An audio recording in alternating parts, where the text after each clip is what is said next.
Son triomphe devait être modeste. Elle avait décidé de remonter à vélo les Champs-Élysées pour fêter simplement sa victoire, tellement simplement que l'image fit le tour du monde. Ségolène était présidente. Ce 9 mai 2007, la passation de pouvoir à l'Élysée prend un tour inhabituel. Jacques Chirac sourit en transmettant à Ségolène les codes de la force nucléaire. Ne faites pas comme moi, ne les perdez pas. Puis il évoque Mitterrand, la médiocrité de la classe politique, la nécessité d'un renouveau. Et dans cette campagne, ce renouveau, c'est vous qui l'avez incarné, lui dit-il. D'ailleurs, j'ai voté pour vous.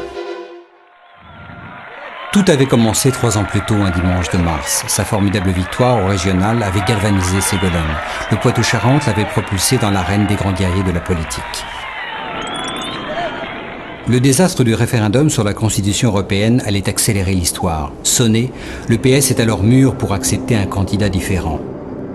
À la fin de l'année, Ségolène s'envole dans les sondages. Les éléphants du Parti socialiste veulent croire à un feu de paille médiatico-passionnel. Mais les sondeurs assurent à Ségolène qu'il s'agit bien d'une tendance lourde.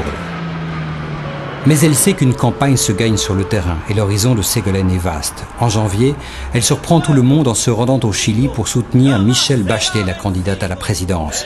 Quelques semaines plus tard, elle évoque sans complexe les succès de Tony Blair. À ses détracteurs socialistes, elle rétorque « Au nom de quelle langue de bois vais-je m'interdire de regarder ce qui marche au Royaume-Uni ou dans le nord de l'Europe ?» Pour la droite dévastée par le fiasco du CPE et par l'affaire Clearstream, le printemps est épouvantable, celui de Ségolène est radieux. La presse internationale l'encense, les ralliements se multiplient. Elle commence à prendre goût à l'aventure.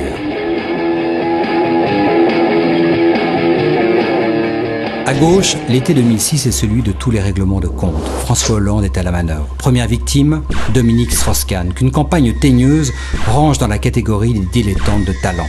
Puis c'est au tour de Jospin, dont Hollande sabote méthodiquement la candidature non déclarée sur le thème « La girouette de l'île de Ré, ça suffit ». Arrive le jour du jugement, le vote des militants socialistes.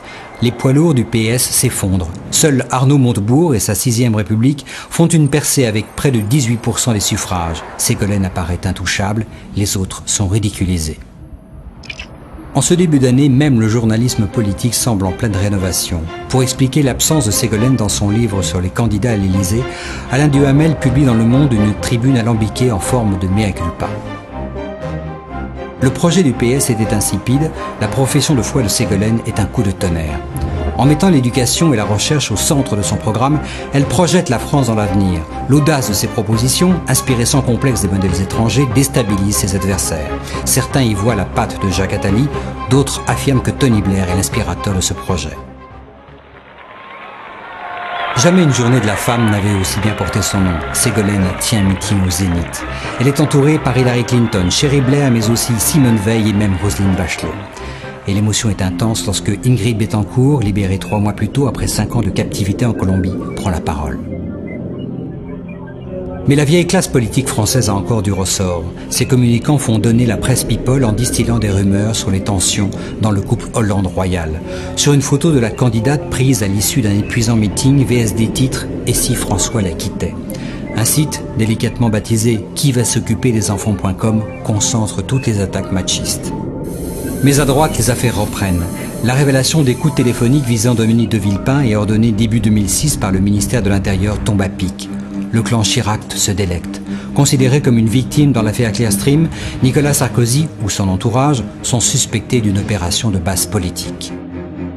Le premier tour assomme Sarkozy. Il devance à peine Ségolène. Bayrou se tient bien, Le Pen et De Villiers se sont cannibalisés, Fabius est marginalisé. Les autres candidatures féminines, Dominique Voynet, Marie-Georges Buffet, sont laminées par l'effet Ségolène, mais rien n'est joué.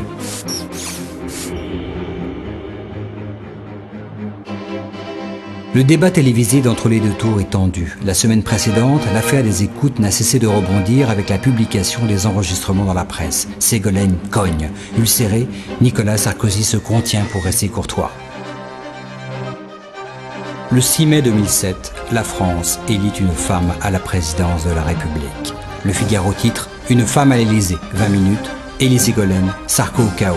Et Le Monde, la victoire de Madame Royale consacre le renouvellement de la classe politique française. La passation de pouvoir n'est pas encore achevée que se précise déjà la composition du gouvernement. Dominique Strauss-Kahn irait à Matignon, Anne Lauvergeon, l'ex-patronne d'Areva et mitterrandienne historique, s'installerait à Bercy, et la star montante de la publicité, Nathalie Rassoin, deviendrait conseillère spéciale de la nouvelle présidente. Quant à la cycliste Jeannie Longo, elle a simplement suggéré à Ségolène de changer de braquet. Bicycle, bicycle, bicycle, bicycle.